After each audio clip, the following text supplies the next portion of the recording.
ಕೇರಳಕ್ಕೂ ಬಂತು free bus ಭಾಗ್ಯ, ಲಿಂಗ ಪರಿವರ್ತಕರಿಗೂ ಉಚಿತ ಬಸ್ ಪ್ರಯಾಣ ಸೌಲಭ್ಯ. ಕರ್ನಾಟಕದ ಸ್ತ್ರೀ ಶಕ್ತಿ ಯೋಜನೆಯ ಮಾದರಿಯಲ್ಲಿ ಕೇರಳ ಸರ್ಕಾರವು ಪ್ರಿಯದರ್ಶಿನಿ ಎಂಬ ಹೊಸ ಯೋಜನೆಯನ್ನು ಜಾರಿಗೆ ತರುವ ಮೂಲಕ ಮಹಿಳೆಯರಿಗೂ ಉಚಿತ ಬಸ್ ಪ್ರಯಾಣದ ಜೊತೆಗೆ ಲಿಂಗ ಪರಿವರ್ತಕರಿಗೂ ಉಚಿತ ಬಸ್ ಪ್ರಯಾಣ ಸೌಲಭ್ಯವನ್ನು ಒದಗಿಸುವ ಮೂಲಕ ಹೊಸ ಆಲೋಚನೆಗೆ ಮುಂದಾಗಿದೆ.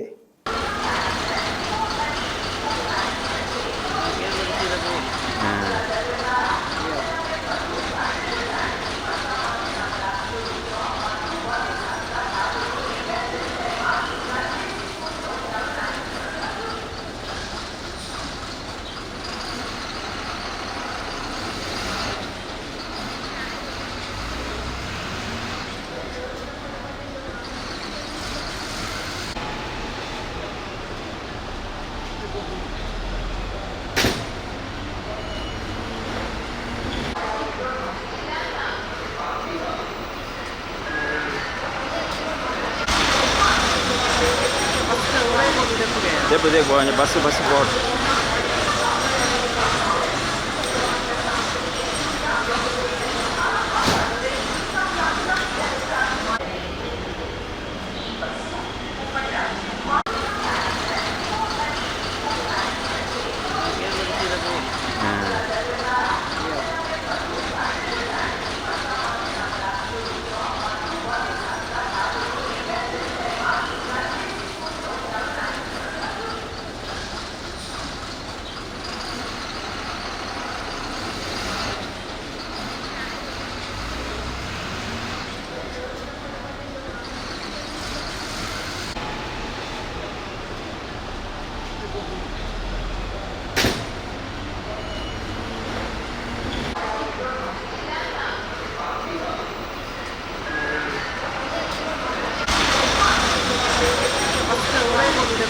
देखो बस बोर्ड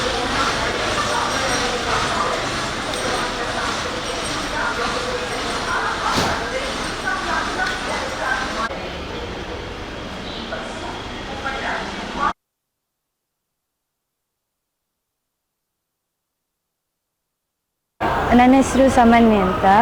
ನಾನು ಸ್ಟೂಡೆಂಟ್ ಇಲ್ಲಿ ಮ್ಯಾಂಗ್ಳೂರಲ್ಲಿ ನಿಟ್ಟೆಯಲ್ಲಿ ಕಲಿತಿದ್ದೇನೆ. ಸೊ ಯಾವಾಗಲೂ ಬರುವಾಗ ತುಂಬ ಖರ್ಚಾಗ್ತಿತ್ತು. ಈಗ ಫ್ರೀಯಾಗಿ ತುಂಬ ಹೆಲ್ಪ್ ಆಗ್ತದೆ. ಅದೇ ಮಂಜೇಶ್ವರದಿಂದ ಮಂಗಳೂರಿಗೆ ಯಾವಾಗಲೂ ಬರ್ತಿದ್ದೆ.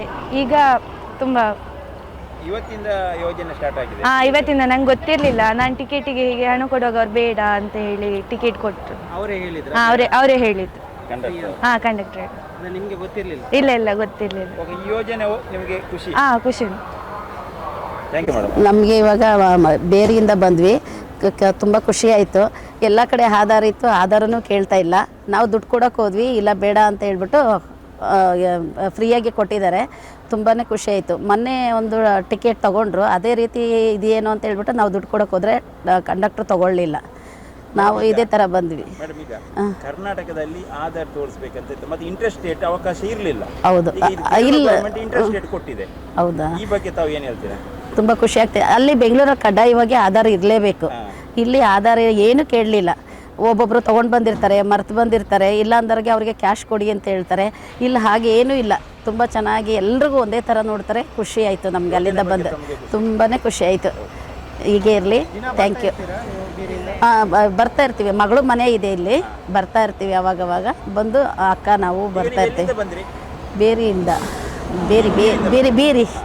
ಬೀರಿಯಿಂದ ಬಂದಿದ್ದಾರೆ. ಹಾಸನ್ಗೆ ಹೋಗಬೇಕು. ನಾವು ಬೆಂಗಳೂರಿಂದ ಬಂದಿದ್ವಿ. ಇಲ್ಲಿ ಬಂದ್ವಿ, ಇದೇ ಬಸ್ಸಲ್ಲಿ ಬಂದ್ವಿ. ತುಂಬ ಚೆನ್ನಾಗಾಯಿತು, ಖುಷಿ ಆಯಿತು. ದಿವಸ ನಮಗೆ ಬಸ್ಸಲ್ಲಿ ಕೇರಳ ಸ್ಟೇಟಲ್ಲೆಲ್ಲ ನಮಗೆ ತುಂಬ ಹಣ ಆಗ್ತಿತ್ತು. ಅಂದರೆ ನಮಗೆ ಫುಲ್ ಟಿಕೆಟ್ ಕೊಡಬೇಕಲ್ವಾ. ಅಂದರೆ ನಮಗೆ ಕರ್ನಾಟಕ KSRTCಯಲ್ಲಿ ಪಾಸ್ ಮಾಡಲಿಕ್ಕೆ ಆಗ್ತದೆ, ಆದರೆ ಕೇರಳದಲ್ಲಿ ಆಗೋದಿಲ್ಲ. ಆದ ಕಾರಣ ನಮಗೆ ಈ ಪ್ರಿಯದರ್ಶಿನಿ ಯೋಜನೆ ಬಂದ ಕಾರಣ ನಮಗೆ ಒಳ್ಳೆಯ ಉಪಯೋಗ ಆಯಿತು. ಕುಂಬ್ಳೆಯಿಂದ ಮಂಗಳೂರಿಗೆ ನಾವು 68. ಇನ್ನು ಮುಂದೆ ಫ್ರೀ. ನಮಗೆ ಗೊತ್ತಿತ್ತು. ನಿಖರ ಸುದ್ದಿ, ಸದಭಿರುಚಿಯ ಕಾರ್ಯಕ್ರಮ. ನೀವು ನೋಡ್ತಾ ಇದ್ದೀರಾ ಕಹಳೆ ನ್ಯೂಸ್, ಸಮಾಜದ ಜಾಗೃತಿಗಾಗಿ ವಸ್ತುನಿಷ್ಠ ವರದಿ.